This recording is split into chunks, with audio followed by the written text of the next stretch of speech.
Epeli kaka biso nyonso tokufa mutu atikala te po tozomona lokolo ndireleti lukuteleki ma miso ezame mobala lelaka te pasi na motema. Réponse akopesa biso ezali kaka yo nde kobongisa mboka oyo po tozomona mboka yango banda élection esalama likambo moko ya malamu eza te. Président oyo azobukonzi soki azalaka président soki azalaka nani o toyebi te. Elo etikali ezaka batya mura na FARDC baya babakisama awa po tous les sortes ya bavoleur baza awa batie bango awa na rompanga ba te fa nane ya totanga bula fufu tongomole ya totonda te.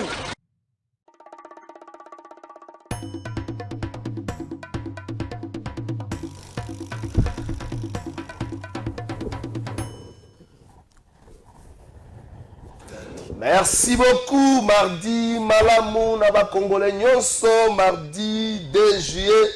Tozongi na molimo akala le 2 juillet. Biso tembe na foire fikin. Ah, kisasa lelo yo, kisasa lelo yo. Jalise Boussa zaki ministre commerce extérieur awa. Tokanse lokola. Ouais, bamenga ngoni fikin kozonga na ba mwambe.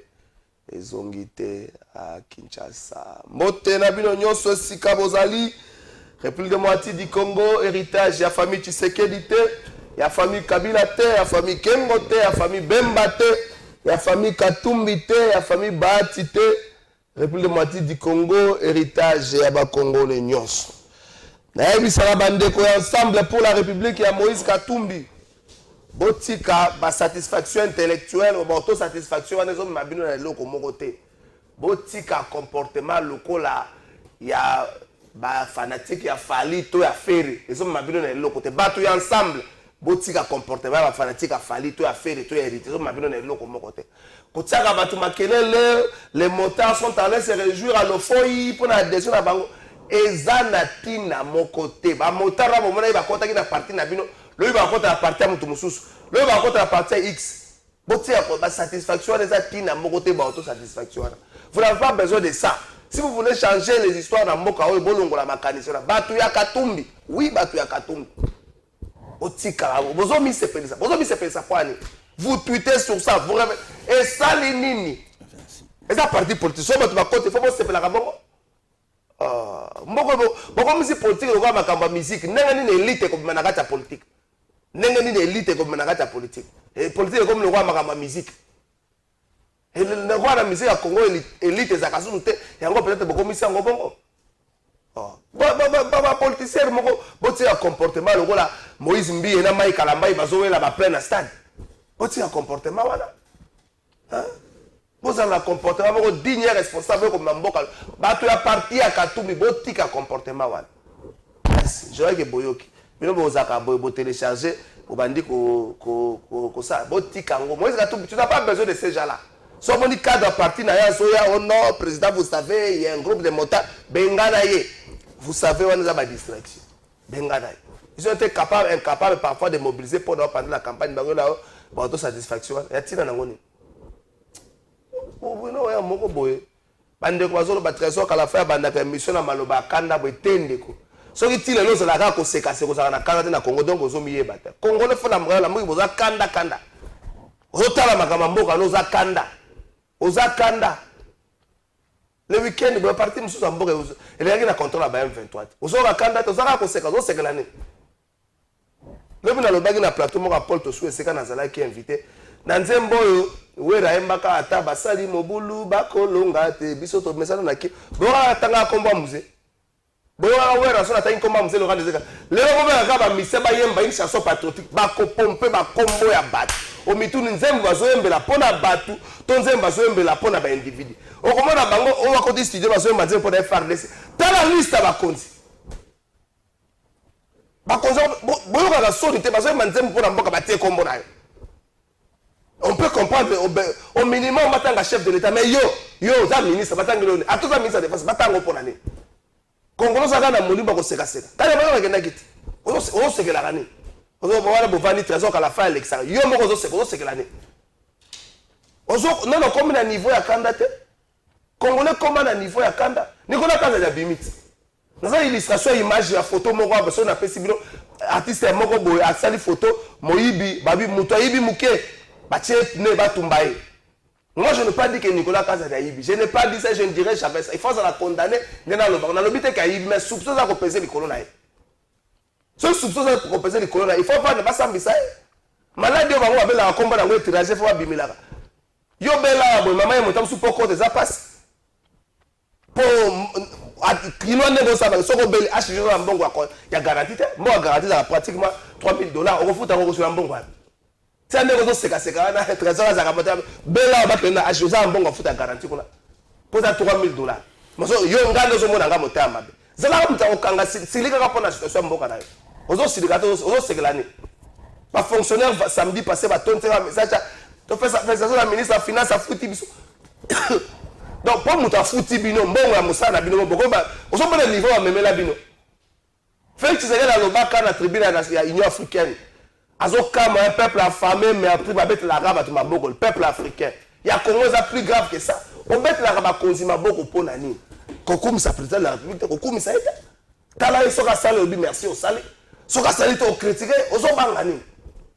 Bachabino na mtu efo banga banga bokoma ko banga bango ndeko za traumatiser boso banga banga konse boso banga na Kinshasa za mala Kinshasa na to zo banga be konse za bala ngunga sala kaona ka pona Alex bino ke bosa boso bo ka se ngunga za supane na ba peyo ngunga sala te sali balonga likamba salite ngunga ndia ndeko to ngona ka o matonge ngunga se ba to boso to ya makasi o matete ngunga za makasi boso to za makasi o leba ngunga za makasi boso to za makasi na kiseso ngunga za kapeza te to boye bakata Igor na kosi na kisasa ngongeza kapenzata boso za kapenzata na kisasa oh komina Kinshasa we boso za makasi barumu boso to makasi yango na bangungi basala ke bele sika ngongeza bele kise boso za makasi so ta boso la fier na so alobi na tata mwasi na ngai asana etage ya so saka to to kola bangungi na biso na kisasa na ah donc vous comprendre que bino bokola la boso za bele na Kinshasa na yo zo beta aka maboko zo beta aka maboko so i trésor le trésor ne mabena moni mutu moko lobi na YouTube zo komelanga oh je vais ndenge na sa yo tala ni journaliste ba pa kisai makambonga na yosa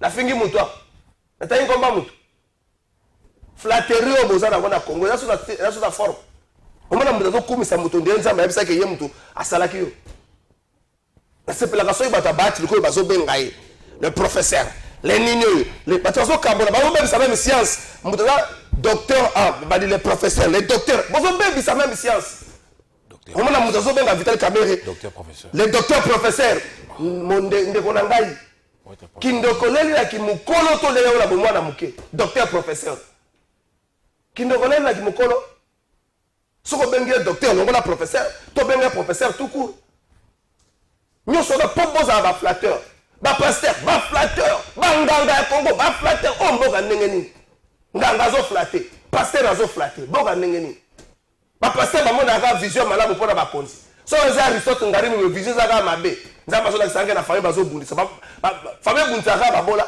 et puis on va to batoma famille bundisa ka bango te ba pasteur spectacle ko ba moni likam à le peuple dans tout ça peuple moko ko yemba ka yemba eza passe bon ne boko mela biso message ne ko botela biso vous êtes responsable de vos malheurs vous êtes responsable de nos peuples vous êtes responsable ben si nous traitement mabe à police za na Congo aux États-Unis za na bakasi noir les États-Unis za na kimeta mais comment se fait que bando la vivre na ngo ba trouver solution les États-Unis sont dans les cambo ba monza ba vivre parce que ça na permettre ba fongole ba téléphone ba ndiko filmer ba ko ça na bakasi que police bona azo filmer pour lembisa ye biso aso policier ça ba vu bino ko batam bo batam te mo la ça policier ko ça la ba vu makamuso ko sila yango moko kulula bana na bino moko chef d'état ko tala bino kulula chef d'état bana kulula bana na yo moko mamo bombi bana kulula tanga bango tanga bato so ka dénoncer bango so ko mono ko dénoncer ça la capacité ko corriger moi na yo moko atika yango pour zo bomba même maman ya kuluna zaki maman ya voisin maman na za na bana na ba ko tika bongo te tanembo be mboka balo bana bino botomboki so balobi na bino botomboki garçon na karisaka nini bosolukelanga makambo bota la santé na sana santé oumelaka na ba problème so ke bandi likambo santé oumelaka na ba problème o ba santé ba di kapene bazaka na 2001 o ba sako santé o so mona na télévision ba santé ba di kapene bazaka na 2001 donc so da côté na umel na zingira bandi la pona Denis Lesi toza opesa o makasi to soutenir yote to soutenir libota ibota bazali na makambo na yote to soutenir bango mama tina na bana so soutenir bango mais yo il faut comme un message qu'on soutenir le chef de l'État pour examiner dans l'infraction. Vital Kamerhe a fait la prison en étant directeur de cabinet chef de l'État. Si tu as fausseté quelque part, tu feras la prison. Quand on a dit discours, non, je suis le chef de l'État, je suis Maman Denise. Non, quand tu faisais ça, c'est ça qu'on soutient aussi le chef de l'État, Maman Denise. Ce qu'on s'est dit, on a fait un discours, comme je soutiens le chef de l'État. Ah, tu n'es pas proche du chef de l'État que Vital Kamerhe qui a fait la prison. Ce qu'on s'est dit, on a boloko. Un discours flatteur. Même maintenant, il y a des personnes qui sont la boloko. Bazali est belé. Gilles Monier, ça la boloko. On a un Gilles Monier. On a un ministère, on a un Sambi Sandeko. On a un bomba, on a un bombi, on a un montre de la gloire à 5 pandachala.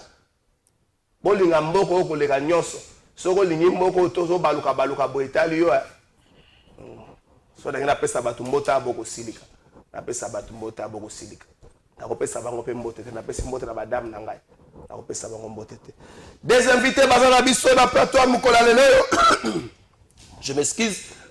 Mokolo ya lobby ndangambo ya vice-premier ministre, ndangambo ya vice-primature, ministère ya intérieur, mwana mboka Jacquemain Chabani, conformément à la télégramme naye, il y a le 28 juin dernier, Ayamba Kibongo, tour à tour, ministre gouverneur de la ville-province à Kinshasa, Ndeko Daniel Bumba, Ayamba Kiye, et puis Ayamba Ki gouverneur ya Okatanga.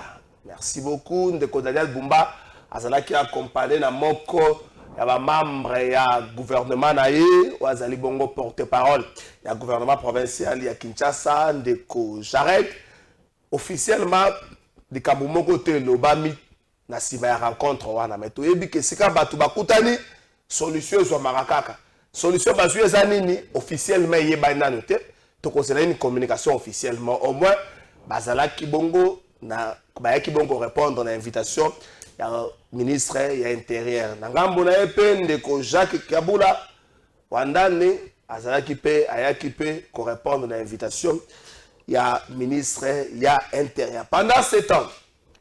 Na Kinshasa, collectif ya ba avocat moko na mutunango ndeko secrétaire général ya parti Adolphe Muzito Blanchard Mongomba ba déposer plainte na conseil d'état contre le gouverneur ya ville pour na repousser conseil d'état à annuler arrêté ya gouverneur. Alors il y a violation de mingi na kati ya arrêté wana. Toko suka nango wapi toko meka muke ko vande lango na émission na biso ya mokola lelo toujours gouvernement ya Kinshasa ministre ya intérieur pe population colonel Mimi boyebi ke banoma ki azaka na kati ya police banoma ki ye wana azali pe moko ya biso ya ifasik camarade na biso azali moko ya biso ya ifasik mais hiérarchie ya police et moniete décision oyo ya colonel Mimi ami kotisi na politique boye ezali malamu te ezali décision moko ezali kobuka mibe ko ezali kokamba service wana batali balobi soki batiki boye ekozala exemple moko oyo kobanda kotinda ba policier mosusu bamikotisaka pe na police boye yango wana mokolo lelo baconvoke ye po etiake nekopesa bamoyen de défense na ye bayoka ye ekosuka ndenge nini nzambe kaka kwa luzolo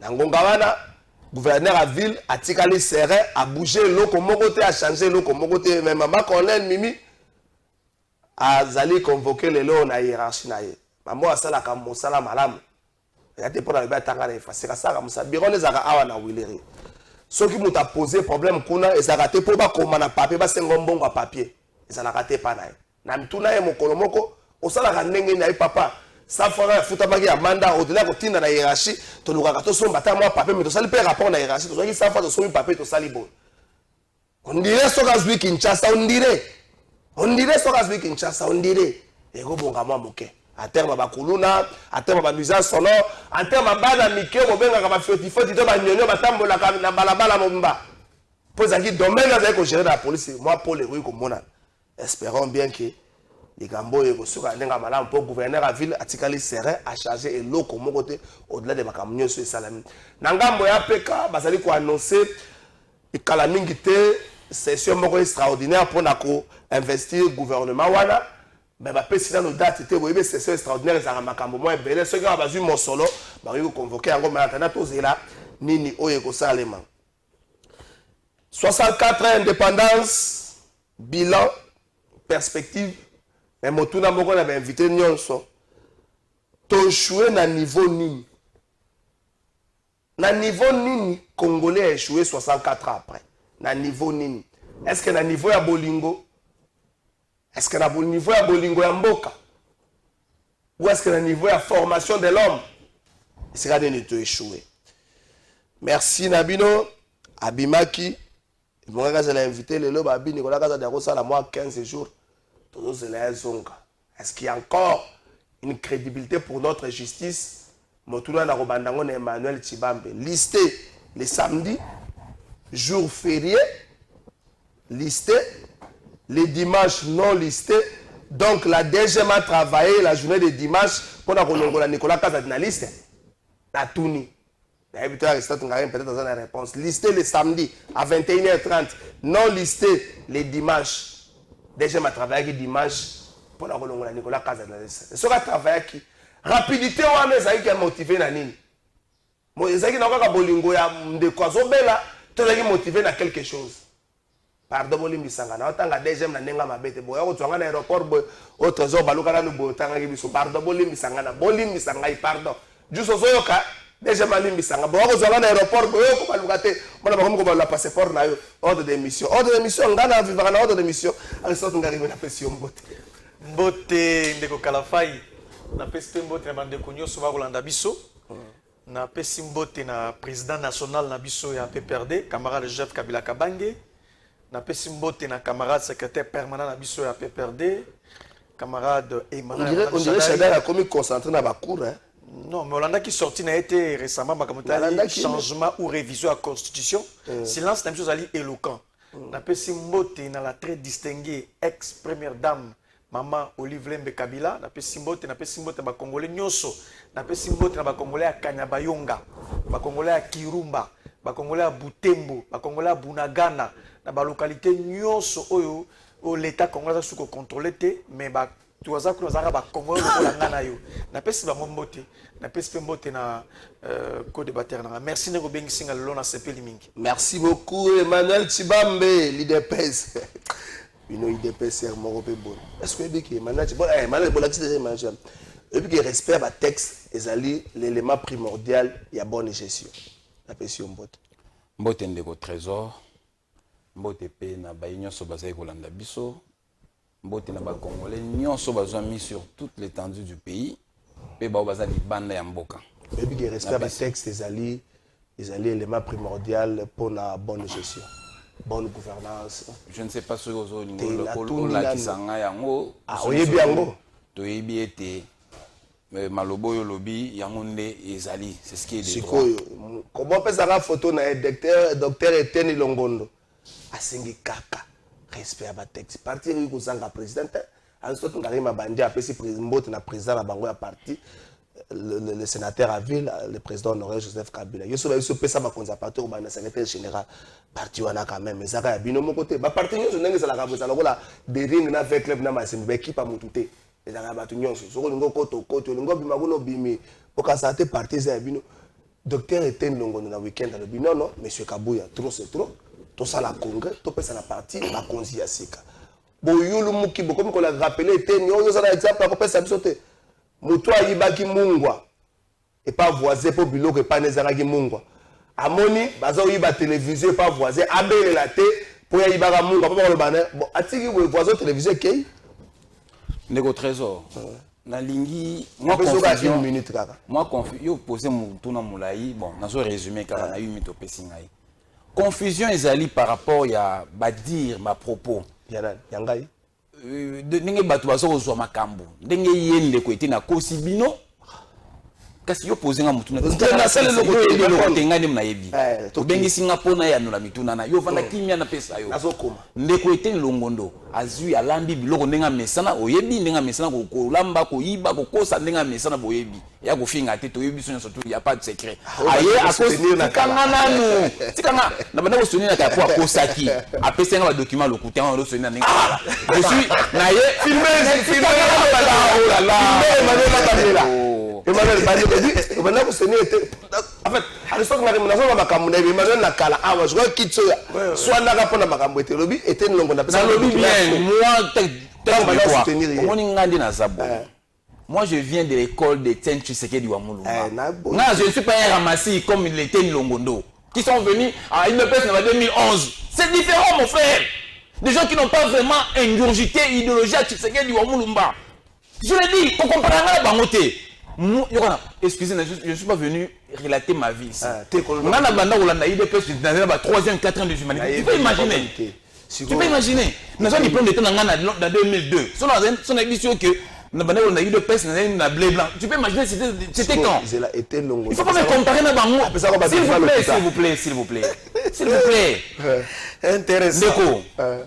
Comment expliquer? Nous sommes des intellectuels. Comment expliquer le 4, le 5, le 6 janvier 2023 Toke biso nyonso na kisampe. J'y étais le jour ouvert. Voilà. Biso nyonso. Moi également, j'ai fait partie d'une commission parce que nous sommes membres de la CDP. Je suis automatiquement CDP parce que je suis mandataire pour le compte du parti. J'ai été à Kisang pendant ces 3 jours. Et tel le monde à Combo Azalaki. Ton saliba travaux, ton la résolution, Misatu. Résolution Liboso. D'abord, tu as le plein pouvoir dans le secrétaire général de Augustin Kabila parce que Yoyebi n'a pas fonctionné occupé dans le moment où Azalaki est un peu limité. Voilà, avec intérimaire. Azalaki un peu limité. Et on a le plein pouvoir de décider en tant que chef numéro 1 du parti. Tokeyi wana biso sur le travaux. Toye le 26 août, il y a la même année, le 26 août l'année passée, Toye Nanganda ya la poto entériné la décision autozoa qui n'a qui centre. Tobimisi 3 résolutions. Premièrement, première résolution. D'abord, biso na kasa UDPS to ponine de Félix Tshisekedi comme candidat président de la République. On a résolution à Liboso. Deuxième résolution. To reconnaître Félix Tshisekedi comme haute autorité de référence, il y a parti Nabiso. Je dis bien haute autorité de référence, il y a parti Nabiso. Troisième résolution. To pesi te reconnaître, te reconduire secrétaire général Augustin Kabouya Tshilouba Mwana Bouté comme secrétaire général du parti et que Azalana a engagé le parti qu'il engage le parti comme il faut de plein pouvoir. Ce sont les 3 résolutions la mois d'août. Donc il y a cela 10 mois. Laissez-moi te connaître ça. Il y a cela 10 mois. Nakatuana, Batunus Bazalaki n'a été de longo. Papa, et ça en place nini. Congrès de Salama, le 26 août, il y a 10 mois. Allez, Batu Groupe Moua, Batu Abimaote, congrès. Donc, il y a 10 mois, tu reconnaissais Kaboula comme chef du parti, au participer dans la surtout, et puis on a posé la signature. Après, on a ressurgé le bac, non, il faut congrès. Nous, on les années, on a eu du solo. C'est ça. Parce que nous, vous éviter. Des côtés, nous, vous éviter, vous avez la caméra. Bande, on a ce n'est pas ça la raison. Problème, raison, ça, c'est ministre. Et puis pour la petite histoire, la hiérarchie du parti, tu as proposé qu'il paye. Comme vous n'avez payé, et Kendaki. Mais la décision revient au chef de l'État, ce n'est pas Augustin Kabouya. Le chef de l'État a tranché autrement. Raison. Merci. À Covid, j'ai un ministre. Pour Massoula Mbon à Covid, n'est à Damala à Covid, à celle en prison. Il y a eu un obsèque à Gérard Obsèque. Il n'y a pas été Tshisekedi Moulumba. Merci. Mbon, tu es ce qu'il a été. À Gérard, le sur la Grande Équateur, il a bouffé de l'argent. Merci beaucoup. Merci. Le ministre était au congrès. Merci. Papa. Et puis c'est la personne qui réclame le congrès, un ramassis qui vient à peine. S'il vous plaît, il ne faut pas taper l'autre des ramassis. Non, c'est un ramassis. C'est ça le mot qui convient. S'il vous plaît, n'écris pas. S'il vous plaît, c'est la émission. On continue.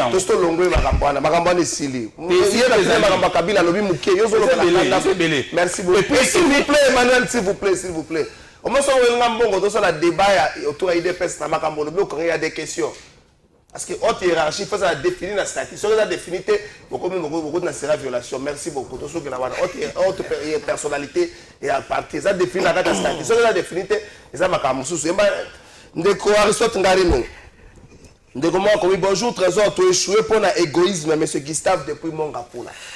64 ans d'indépendance. Bilan, perspective, oui. Bilan, perspective, oui, mais tu échoué à niveau nul. Dès que moi, combien tu échoué pour un égoïsme na biso. Dans le sens patriotique, bien sûr. Ndeko Kalafai, merci. Mais est-ce qu'il faut se taire après avoir débattu dans le bloc, il faut la faire dans Kimia? Je ne pense pas. On a glissé quelques mots. Mais avant tout, Ndeko Emmanuel Tshibambe, il faut faire pardon au peuple congolais avant de le casser sur la télévision. Ou tu ça la révélation par respect au peuple congolais. Par respect à Batou Lingarayo comme intellectuel. Par respect à tu es un mandataire, vous avez autorité en Emmanuel Tshibambe, l'homme selon lequel l'erreur du président devient une loi. Bonjour. En cas d'indépendance, d'éclair ou de clic. En réalité, autre chose, c'est le qui était le monde, après ça, que le document, le Kouta, peut au défendre qui est dans la télévision. Et c'est extrêmement grave, mon frère. Et c'est grave. Donc, vous allez complice. Vous allez complice, vous allez c'est-à-dire que vous participez dans le Kouta, vous savez tout. Et tel Lungondo Aïbi Mbongo, yo tu misanga, tu as pas doute, doute, tel Aïba, mais Emmanuel Bisinga et tel Lungondo Aïba Mbongo à Covid. Elle va checker na makala, moi de notre élève de Bosso, Augustin Kabouya. Augustin Kabouya qui est là na makala à Sololi naye. Quelques jours après, et tel Lungondo Abimi. Mais le Emmanuel tu vois Abi Azaki Lango le Kouta Aïba Kimbongo, bah défendre qui, mais apprenez à demander pardon. Ceux qui, l'émission continue, il faut savoir, pardon-moi. C'est un peuple qu'on pardon, n'a soutenu qui était le Aïba Kimbongo à Covid, allez Mbongo espace Grand Équateur, tout vous allez garder sur été, pour ça qui mouibi, comme ça tu as une image d'abino, et puis, toi qui ne t'occupes pas. Et tel le Azali, camarade de la partie, moi je ne le connais pas. Et ça, image d'abino à partie, donc vous avez mouibi, vous soutenez mouibi, vous avez commencé à voler, tu es un voleur, tu as soutenu un voleur. Ton ami était un voleur, tu es un voleur. Non, il a dit ça ici, pas moi. Il a dit que était un Aïba Kimbongo, il a soutenu qu'il y a un document à soutenir. Donc tu es un voleur. Comment tu vas demander pardon au peuple congolais? Moi, je t'estime beaucoup, mais il ne fallait pas dire ça, c'est place publique. Donc un voleur qui soutient un voleur, et ça, on la coupe à Diamba. Donc c'est pardon, prochainement, épargnez-nous de ça. Le peuple congolais n'a pas ça, na habite soko ebi Kanabayonga et ça soko na boko ya Banguna. Donc n'allons pas là-bas tous on a débat, chers voleurs. Vous tous, toi et ton ami Longondo, chers voleurs, s'il vous plaît. Nous avons une question. 64 ans après l'indépendance nationale, je crois que tu as échoué à niveau de construire l'homme congolais. C'est l'homme congolais qui est le problème. Homme congolais n'a pas été préparé, n'a pas intériorisé grandeur en Bokanae, Bolingo en Bokanae, parce que c'est l'homme qui est le centre de tout développement. C'est l'homme qui conçoit la politique publique, c'est l'homme qui dirige la République, c'est l'homme qui prend des décisions, c'est l'homme qui gouverne, c'est l'homme congolais d'abord. Premier élément où il a échoué, l'homme congolais n'a pas été à la hauteur. Il y a qu'à assurer, à pérenniser l'indépendance au Tozouaki. Si on a vu un régime, les cas qui ont en 1960, il y avait des acteurs politiques qui ont gêne. Certes, ils ont libéré Mboka, mais à cause de l'inexpérience, immaturité, en 1960, le président de la République a révoqué le Premier ministre a révoqué le président, et même Mboka na Mobutu, c'est ce Katangez, Mobutu, avec la coup d'État, à suspendre la constitution, à continuer sur la dictature. Donc c'est l'homme congolais d'abord le vrai problème ici. Si nous voulons faire un grand travail, c'est l'homme congolais. Et au moment où je n'ai pas réussi à changer l'homme congolais. Il a reconnu, Joseph Kabila a reconnu. Il a dit que là où il a pas, il a reconnu son échec. Il a reconnu là où il n'a pas été fort. Là où il n'a pas été fort, Joseph Kabila, il a attendu, non, je n'ai pas réussi à changer et tel Longondo. Je n'ai pas réussi à changer Emmanuel Tshibambe.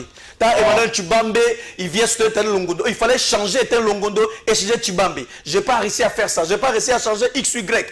Donc le vrai problème, c'est l'homme congolais qui pose un sérieux problème. Nous, on croyait que après 37 ans d'opposition à IDPS, on a comme pièce de rechange, on moni soki mutuke kufi pièce moko baby balongola pièce wana bazu pièce musu batie pa mutuke tambola soki Congo ezaki na problème et que balongola ki biso pa biso tangi batuma be balongola biso pe pa to longwe soki bazu IDPS ba kotsongo na pièce de rechange à Congo mboka etambola te mokizo tambola te donc c'est l'homme congolais pompe à kufa bazu pompe IDPS batie etambola te donc IDPS ezaki na solution te pour pièce contre la mutuka pour tambolisa mutuka. Donc, pour résultat de course, on a la capacité à modifier si j'étais, mais on a la sécurité parce que c'est très grave. Emmanuel Tshibambe peut soit 2 minutes, 2 minutes. Non, non, s'il vous plaît, il y a 5 minutes et belé tour. C'est quand il y a 2 minutes pour équilibrer. Il y a presque 7 minutes. Selon Aristote, nous n'avons pas arrivé à construire l'homme congolais. Et c'est qu'un échec n'a pas selon Aristote, je vais dire, pour Nayo, na 64, na niveau nini tu échoué. Ndeko Kalafay, 30 secondes, hein? Oui. Pour éclairer un peu Ndeko Aristote, parce que peut-être ma propos n'a pas qui a maudit, je sais pas. Ndeko Aristote n'a rimé. Tout le monde a le droit de se tromper. Tout le monde a le droit de se tromper et de se dédire. De faire la vie, c'est ce qui a fait qu'il puisse se tromper. Tout le monde en a ce droit. Nalobi bien awawa. Moi, je n'ai pas géré le ministère de la Santé. Moto justice, aloba qui était, ayibi mbongo misolo ya mi, ayibi misolo ya Covid, bakangiye, on a tous constaté. Biso, étant camarade à parti, toqué verrier. Yé ayibi si biso autrement. Qu'est-ce qu'on fait en ce moment-là? C'est notre frère. On croit en lui et on le soutient. C'est en ce sens-là j'ai dit que nous sommes passés dans le médias, étant des communicateurs. Nous avons fait foi à notre camarade et nous avons rapporté ce qu'il nous a dit. Après beaucoup. Mais après, c'est après. La preuve est que s'il est là, la liberté provisoire. Ah ouais, mais ça va prendre c'est là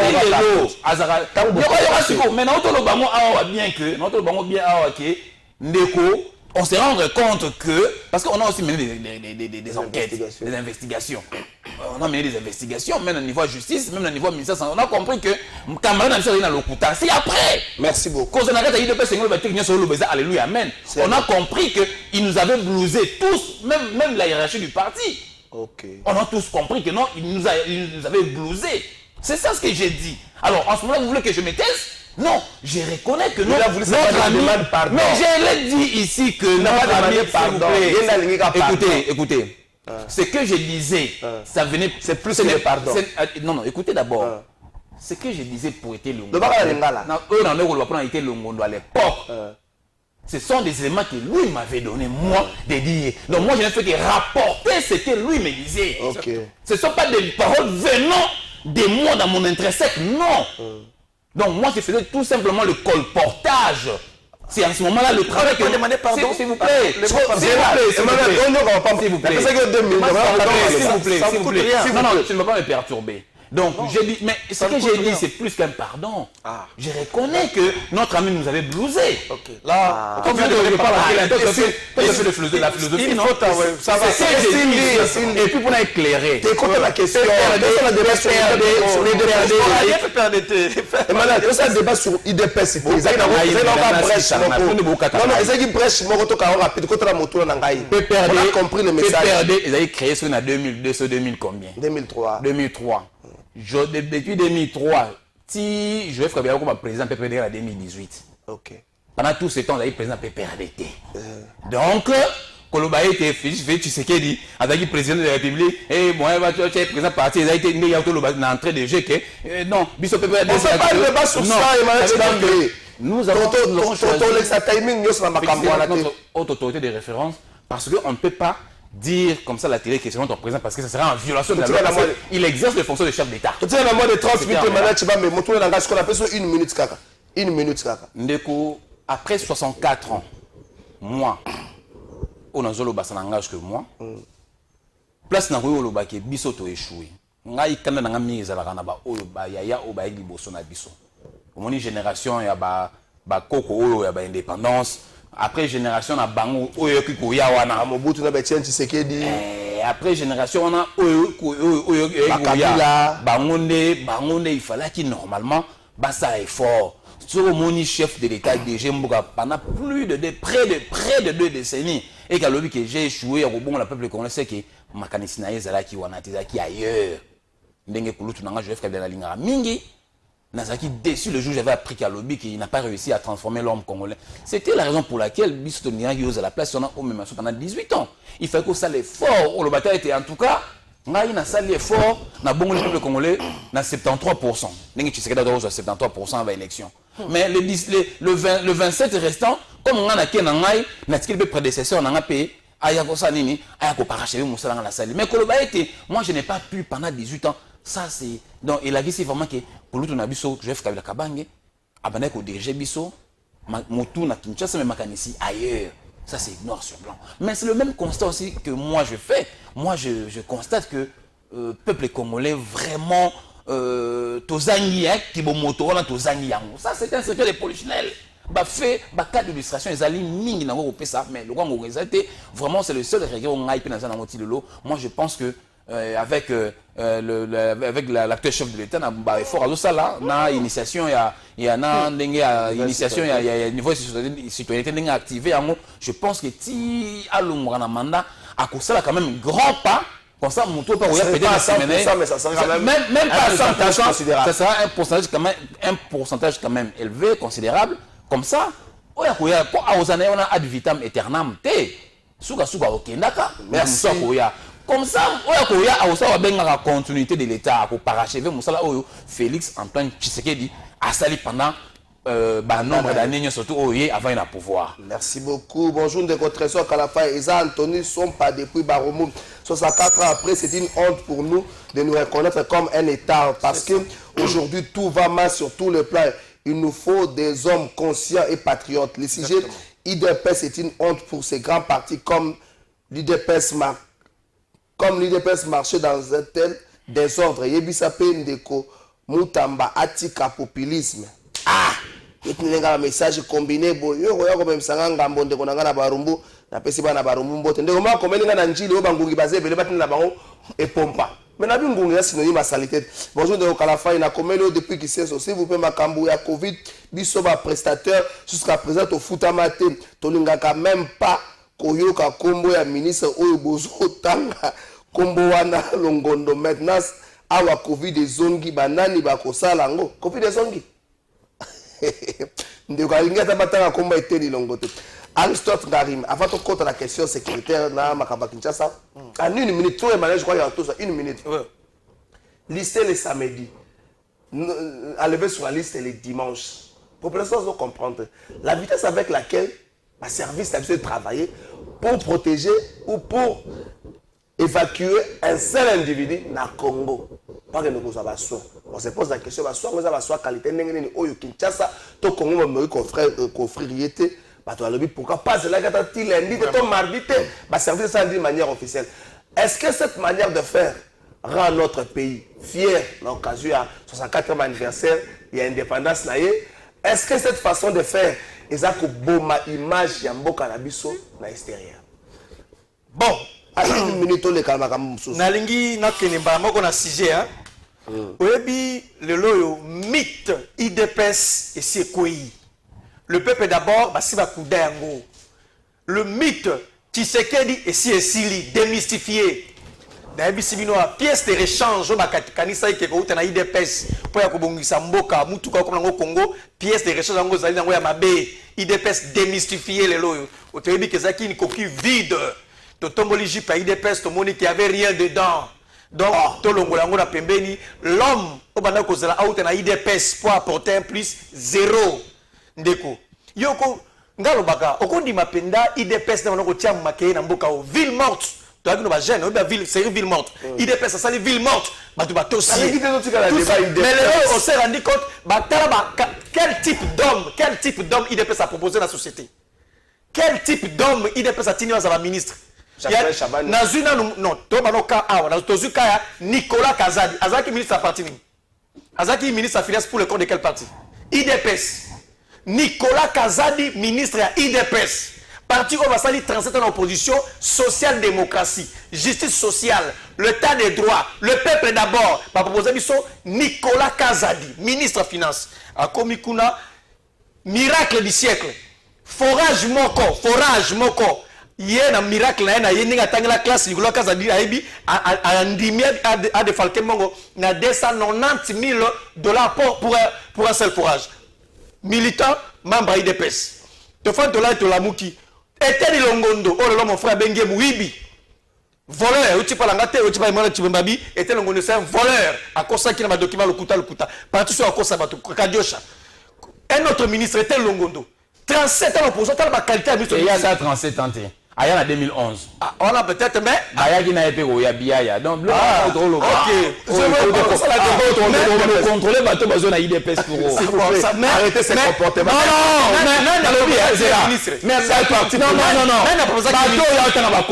Ce sont des gens qui sont venus. Mais ils sont je te dis, comment sont-ils devenus ministres de la République? Ils étaient proposés par le quota de quel parti? N'est-ce pas de l'IDPS? Donc l'IDPS doit assumer politiquement la responsabilité. Donc, Nicolas Kazadi. Nicolas Kazadi ne peut pas quitter la République sans la complicité du régime. Nicolas Kazadi ne peut pas quitter la République. Nicolas Kazadi, juste like ça, Nicolas Kazadi ne peut pas quitter la République sans la complicité de la haute hiérarchie. Nicolas Kazadi ne peut pas quitter la République sans un coup de téléphone. Nicolas Kazadi ne peut pas quitter la République sans une instruction. Qu'est-ce que tu en sais, toi? Nicolas Kazadi, avec tout ce qui est comme équipabilité, clameur publique, ne peut pas avoir l'audace à qu'il y ait un aéroport en Djila Matavio, à qu'il y ait sans pour autant haute autorité. Sauf quelqu'un qui a limité, à un hôtel à Soginani, soit les gars. Donc, c'est la protection du régime. Pourquoi est-ce que vous voulez cacher les choses? Merci beaucoup. Mais tu as vu le Komoko. Sugi Savana. Bisous, tous ont voyagé. Tu as voyagé. Non, maman Olive. Donc, il y a Lumbashi. Donc, comme il y a un aéroport en Djili, bisous la Mastalanga. Donc, du coup, Mastalangaï, Ginon Petch. Babo a voyagé dans l'aéroport en Djili. Il y a quelques temps passé. Ça veut dire que tu as Ginon Petch. Oh, il y a un bon hôtel, mais quand l'aéroport en Djili, Babo a est-ce que Nicolas Kazadi, oh, c'est tout ça qu'on pesait syrien. Oh, à cause ça, tu as un bon forage. 71 millions de dollars à Congo, plus de 200 quelques forages de mon en alors, est-ce qu'à l'aéroport, ça bénéficie à haute hiérarchie? C'est la haute hiérarchie de ces pays qui va permettre de... Non. Donc, c'est la hiérarchie n'est pas juridique, c'est politique. Il y a l'aspect politique. Parce que la loi n'a pas condamné présomption d'innocence. Là, c'est l'aspect juridique. Il y a l'aspect juridique, il y a l'aspect politique. Politiquement, Nicolas Kazadi a porté par ce régime. Il est là-bas sous la maison de ce régime. Donc, le peuple congolais, ne se jamais. L'ouvre des souvenirs. Nicolas Kazadi, Abimaki Nambokao, sous la maison de la haute hiérarchie. Merci Aristote Naïmi. Bonjour de votre soki mutu ayebi likambo me aboyi ko dénoncer bako kangaye. Sikoyo mutu oyo asali faux témoignage et tumbu na ye kozala nini? Yoza muta songi Emmanuel Chibambe. Est-ce que likambo Nicolas Kazadi sorti na ye même ba médias internationaux zolo belango et ye ko boka te moi discrédit na justice na biso neti na occasion 64e anniversaire boye ko rendre pour moi déshonneur na mboka na biso te. Non, Trésor Kalafay. Moi je ne défends pas Nicolas Kazadi. Oui. Yo défendre ça c'est une question posée na bino je réponds à votre question. On va défendre Nicolas Kazadi. Biso sotoyebi la clameur publique exige que Nicolas Kazadi a justifié bon il y a bimisa pour na ba forage na ba lampadaire. Ça nous constatons que la clameur publique est éliminée lokwana est éliminée vraiment. Et ngaipé na ka clameur on a moi peu nazali parce que je suis congolais. J'ai aussi besoin d'être éclairé et koye ba été mbongo wana vraiment ils sont ba lokwana ou pas. Yango moni justice a formulé qui instruction mongo pour un dossier wana bazali en pleine instruction en dossier wana je me rappelle qu'il y a Nicolas Kazadi a défilé plusieurs fois dans le bureau à PG avec interpellé plusieurs fois ba ko accusé na minute je crois bazana prison donc instruction ils doivent suivre toujours son bon nom de chemin. Maintenant le problème c'est lequel c'est que moi ce que je ne veux pas que les Kambo ezali boy il faut que ba aussi dissocier ka makambo na ba pouvoir. Ici, il s'agit de questions, c'est une question du pouvoir judiciaire. Il faut les dissocier. Le mal avec nous, c'est qu'on veut tout connaître. On fait le méli-mélo. On fait le méli-mélo. Or, ce n'est pas... Or, ce n'est pas ndenge ovandi wana ndeko kanga Aristote bato baotala yo moi crédit bato apesaka okolinga te obebisa yango ne fais pas le méli-mélo tobeta lisolo ndenge ezali. Moi j'étais surpris puis n'aurait pas kanda ya ko apprendre que je crois que c'était le dimanche. Attends, samedi azaki listé dimanche à longo la liste.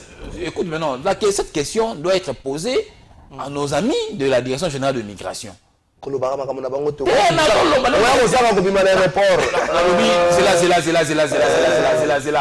là. Nga so net man aéroport ya teke na kima mboka nanga parce que na nationalité mon na deux nationalités. Ata parce na okende wana na kozonga na ba bien na ngai moi si na bana na maman tout ezaka la Kinshasa na kima te. Et puis na mona papa, moi j'ai combattu Kabila très fort à l'époque. Moi Tibambe. Je n'ai pas eu peur. De lorsqu'on a mboka ofati beto ache état de droit, nga na banga ko lobalika mpo na bango na aéroport na nga pesa na aéroport nani. Na tout le monde en pesa na aéroport. Na era Kabila, moi j'ai combattu Kabila puis na ndoloba plus que ça et puis j'ai voyagé le lot tu sais que à l'époque de la dictature le lot toi na kati ya état de droit au tu sais que instauré nga banga koloba. Est-ce la fini bata deuxième?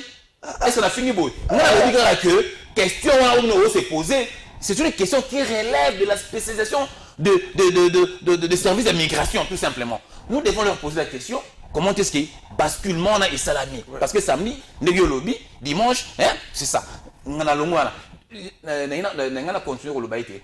Les camarades Nicolas Kazadi, c'est une question, il y a justice. Nous avons tous vu la lettre, il y a PG autorisant Nicolas Kazadi à qu'il se faire soigner. Est-ce que quant à ce, nous voulons dire que c'est la haute hiérarchie? Non, pourquoi vous ne voulez voir que des traits qui n'arrivent pas en garde?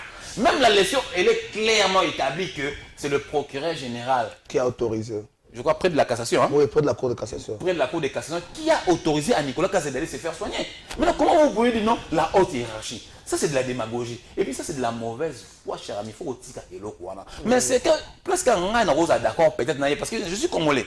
Au-delà d'être tout ce que je suis, d'abord, ça, c'est ma patrie. Oui. J'ai aussi besoin, j'ai hâte de voir la bonne information. Parce que M. François Robota, ils sont actuellement incarcérés dans la prison prison Makala. On a aussi des amis qui sont là, on a aussi quelques renseignements, même si ce n'est pas vraiment tout ça dans mon forte, mais on a aussi quelques renseignements. Donc, dans la prison Makala, nous voulons que l'instruction suit son cours normal. Nayoki peut se faire soigner pour 15 jours, donc le 4e jour, je crois, 3e ou 4e jour, tout autant à Nicolo. Après le 15e jour, on espère qu'il va revenir. Ce qui a zongité, c'est que comme Makambo Moussousou. Donc, on a un taux dissocié, politique la justice. Politique na taux dissocié, politique la justice, politique na justice. Merci beaucoup, bonjour. Le Congo s'échappe petit à petit. Les adhérents de partis politiques s'occupent des postes. Quelle honte à la jeunesse après 64 ans d'indépendance de l'Afrique. John depuis Brazzaville. Aïe, aïe, aïe, Ndekonanga, John. Yambola Kena Biso Malembe, Kebana Bordir. Congola Kokagane Bordir était. Bonjour Ndeko. Ezanga Ndeko, Eli, vraiment Makambu, Ezo le Kanamboka, oh, Eza Passi. Mutu Oyo Aibi, vraiment Mbongo ya l'État, mais Bati qui est à voyager, Nanyangwa Aibi. Na ye akende ezaka kapasi na pesi confrère na yo Israël Mutombo raison pe mutu oyo avandi na plateau na yo wana na suki ya pembe lokola ngai Nicolas Kazadi azela biso peuple to ndeko tika ba message wana na comprendre yo mais tika ba message wana tika biso to vanda kimia to kanisa makamba Congo. Bonjour président de vérité to lobela kaka vérité président oyo tozanga ezaka kaka Kabila mzim oyo nyonso bazoya baza koyela bakop na bango Joseph supermarché na kotanga kingakati fachi pouvoir ya réjouissance donc Congo eza na chance te ndeko yo bino na éviter batespecter à plateau de vérité. Bonjour ndeko eza vraiment grave makambo Emmanuel azoloba donc après justice kopesa verdict ya naye Emmanuel aboyaki kondima justice na bango mais andimi ko soutenir Moyibi malgré vérité à ba juge mais yé aboyaki il faut andima ko senga pardon de quoi ça sengi pardon tout tika ça sengi pardon c'est que j'ai pas comprendre effectivement ça Emmanuel asa lobby ndeko yeli bablo ko na balinga ba sengi so pardon ba ndeko bolimbisa ngai lo mutama mabe mamna lobby so ye mutama mala anga kuma message na comprendre te aza mutama mabe na ba te à partir de vérité so ngandelo ndeko bolimbisa ngana makamuna lobaka yo no so comprendre bango tenga na yebi. Bonjour trésor ce que fait-on chaque le 30 juin comme indépendance, c'est de la cosmétique. En réalité, nous sommes toujours colonisés moralement, physiquement, intellectuellement. Donc, depuis dossier Nicolas Kazadeza, les Kambouya, Makila, donc on savait déjà que Bako Kangayete, comment Baninga Misusu Bakangami, Bakangi, va se faire soigner, mais Kakaye. Ah, téléspectateur à plateau de vérité. Si on a bien continué, Boyeko, Missa, message à Bandegose, Benagotanga Binom. Joël Konda, bonjour Trésor, ministre Oyo Basalaka, Naba poste ministériel, Nyonso Basalaka, Ndenge Nini Soki Biso, Tolali Bango, Bakendaka classe, Toba université. Ah, si vous comprenez le message, bonjour, Kalafa Biso, peuple Ndé Tozo, Rama responsable, il y a article 64. Il y a 64e année, Wana, Bakozi Bazo, Baboyi, Makanisi Likolo, Yakuzanga, Kotelema. Lelo oyonde to comprendre nyonso wana ndeko juste femme Alsot Ngarine Likamba Kinshasa na Okatanga ba gouverneur va répondre bon tout ça vraiment profiter de makamba ba gouverneur va répondre mais rien n'est filtré à communication là inquiété de commission na mitu ya bato inquiété de communication na bato quelle serait la suite après est-ce que un arrangement l'amiable et salamité pour ne pas fistrer les ministres intérieurs et puis mettre mal à l'aise les gouverneurs. Non, écoutez, merci Ndeko Kalafay. Bon, Ndeko Nanga semblé qu'on minimiser l'importance de la frontière, il y a aéroport. Dans les relations internationales, la frontière, l'aéroport, ça va domaine hautement sensible. Au même qu'on a visa, il y a Canada, au commis aéroport, on a frontière, on a boyo quota. Vous avez un visa pour la France, au commis. Boyo kota parce que ça domaine de souveraineté ça dit frontière est sensible mutoloko la été ni longondo mutoloko la Nicolas Kazadi bato tangia IDPS tangia Nicolas Kazadi avec se permettre de à comme un aéroport Yandjili a voyager sans une implication politique. C'est un dossier éminemment politique. Non, c'est faux. Yo voyage à l'Okolangaï, au Ebi, qu'un aéroport en Djilo, comment est-ce qu'il va service à renseignement? Donc, Mouto déjà dossier qu'on pesait Syrié, Nicolas Kazadi, répété Moïbi. En réalité, il n'est pas encore condamné. Clameur public, non? Répété, j'ai dit répété, Moïbi. Surtout qu'il y a un Chine. Mouto Lokola, Nicolas Kazadi, il fallait qu'il y ait une pendaison. Bakata et Moutou. Comment ça? Oui, justement, bon, après procès, il faut qu'on parce qu'il y a un côté. Bon, il faut accuser rapidement. Sa culpabilité, le paix qu'on peut offrir au peuple congolais, qui sait qu'on voyager. Le fait qu'il va permettre de voyager, c'est comme si on a offensé le peuple congolais. Comme si on a choqué le peuple congolais. On a banalisé la corruption, le détournement. Donc, il parce qu'il a l'argent, il a les moyens, il a une carte de résidence dans Poto, il a dans la nationalité française, il a Kenai. Donc, ce qu'il faut retenir ici, Nicolas Kazadi a mis l'aéroport en Djili avec la complicité du régime en place. Non, c'est faux. L'IDPS est derrière ça. Non. Les gens en place. Soit qui n'était pas le cas. Au bout d'un moment, que le téléphone, que ces messages ne quittent pas. Combien de vieux politiciens, monsieur, voyagent parce que la présidence a dit, parce que le ministre a dit, combien de politiciens, monsieur, abimate, le passeport, combien de passeport, alors pourquoi il y a Nicolas qui a le passeport, compliqué, ceux qui samedi, et puis dimanche, chacun a voyagé. Donc, c'est une minute. Ça, c'est l'IDPS. Nicolas qui a dit, c'est faux. Une minute, là, on Kinshasa, une minute. Il y a un gouverneur pour ne pas se limiter. Il y a un gouverneur au Katangana Awa. C'est tout simplement une violation des textes. Mais il faut répondre à l'invitation. Mais IDPS soit état de droit, état de droit. Bumba, dernier Bumba, ça a IDPS. So, qui ça a été qui sont commis gouverneur à ville et qu'on a le gouvernement provincial, il faut avoir 10 ministres. Donc, il y a 10 ministres, il faut ça. Il ne faut pas qu'il y ait un rapport frauduleux aux commissaires généraux, aux gonflés effectifs à gouvernement provincial. Voilà qui s'est voté depuis tout le temps, ça qui n'a pas position 37 ans. Donc, ce qui s'est passé, il faut carrément retirer. Arrêter na bango wana bazwaki ya kotia gouverneur provincial parce qu'il va violer texte EDD maman o mimi mais policière o ba commissaire qui est ministre il faut pas attendre quelle a été la motivation profonde de Daniel Bumba pour la nommer policière est-ce qu'azwaki instruction par Kabuya est-ce qu'il est pas la capacité intellectuelle mais non ce n'est pas ça Hollande communiqué à Bango.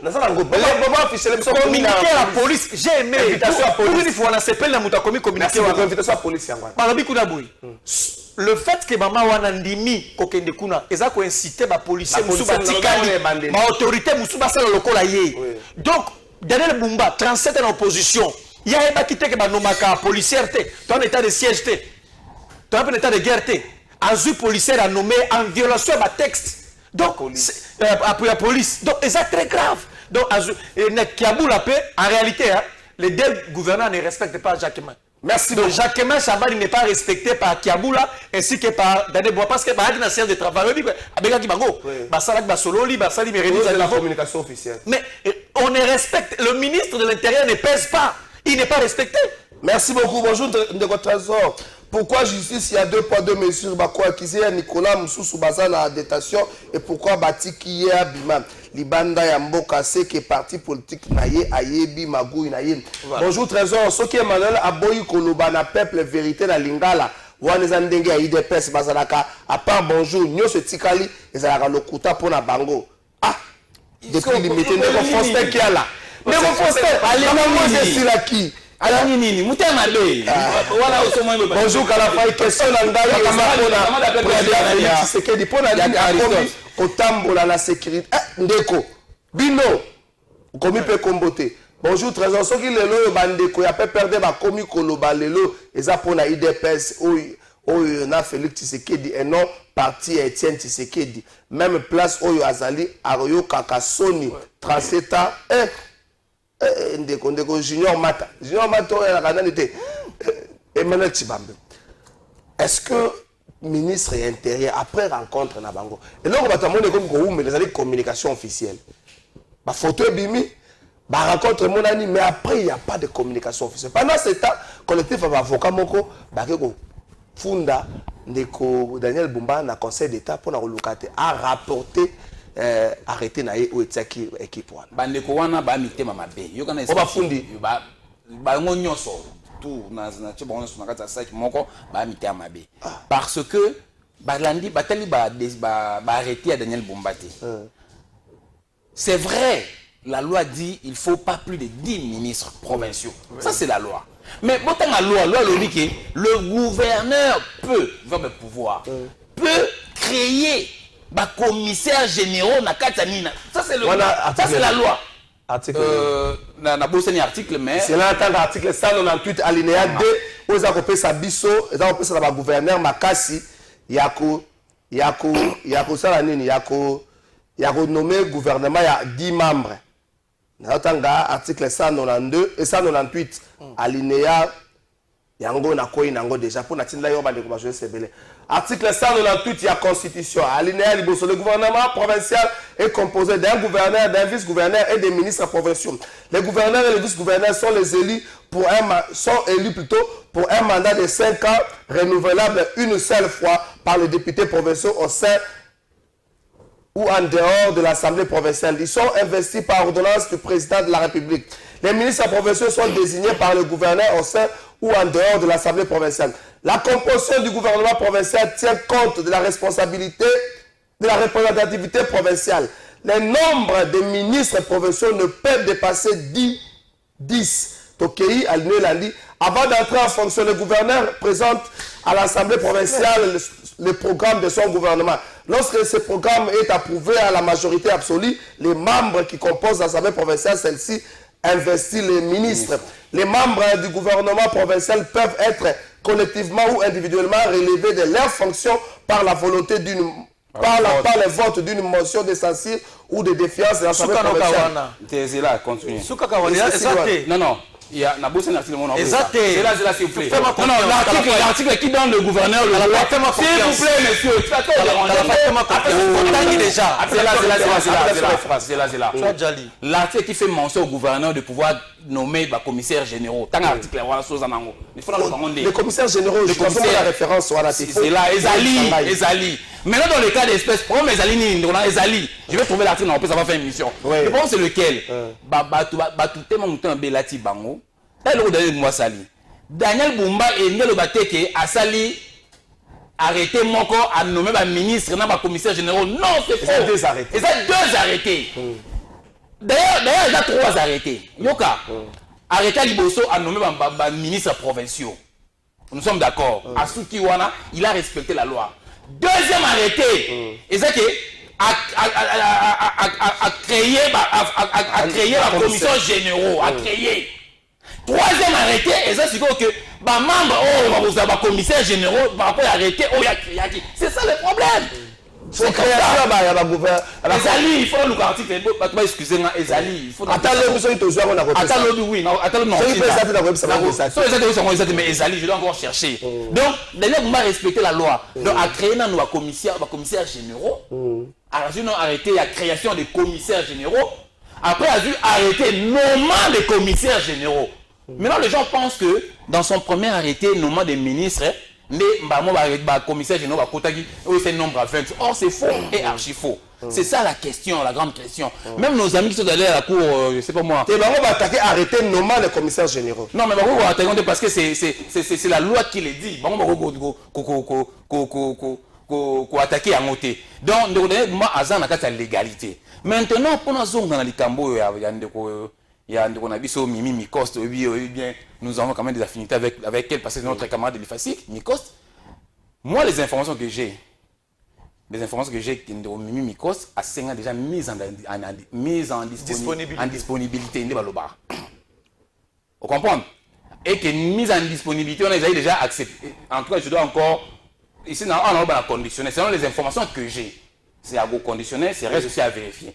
Que après qu'on s'est mise en disponibilité au niveau de la haute hiérarchie, les PC droit d'exercer la fonction, mon sous. Si la hiérarchie n'a et constater que mise en disponibilité n'était pas conforme, ça revient à la hiérarchie, à la police, on a beau enfreindre. Mais quand le bail a enfreindre la loi, moi je pense que le n'a pas enfreint la loi. Lorsque quelqu'un a occupé, tout le monde est même dans le niveau de l'armée, donc je vais militaire, ma fonction, ma ministre, tout le monde est mise en disponibilité déjà à l'avance. Ça se passe donc, on doit mise en disponibilité, allons momentanément en avis militaire, ou en vie policière, on a vie civile pour occuper une autre fonction d'État. Ça se passe. Merci beaucoup.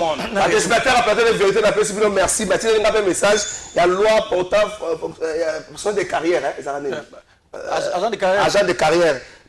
Article 57, il est interdit aux policiers, 1, de faire directement ou indirectement les commerces, de se livrer personnellement à la direction ou à l'administration, soit d'une société ou soit d'un établissement commercial ou industriel, d'accepter tout mandat législatif ou tout autre mandat public, d'adhérer à un parti politique, à un regroupement, à un groupement ou à une association à caractère politique, de participer à toute réunion à caractère politique, de s'exprimer publiquement ses opinions. Donc, l'article 57, côté Moroboye,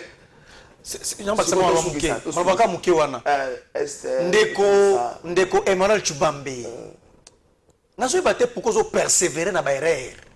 Est-ce que yo omoni lettre à mise en disponibilité ya maman wana policier? Mais nazo bien que Emmanuel Chubambe dit faux. C'est-à-dire que les symboliques mise en disponibilité. Est-ce que omoni lettre à mise en disponibilité wana? Bien papa. Omoni en deux. Un de deux. Est-ce que la hiérarchie non. La hiérarchie, je n'ai pas confirmé. J'ai dit, laissez-moi parler. La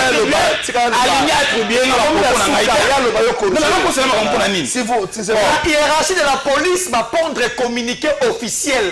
Et puis, nulle part le communiqué à la police, ça dit référence, il y a mise en disponibilité au moment où on a policière. Il n'y en a pas. Donc, on a monité, aux autres qui ont un conditionnel pour troubler le peuple congolais.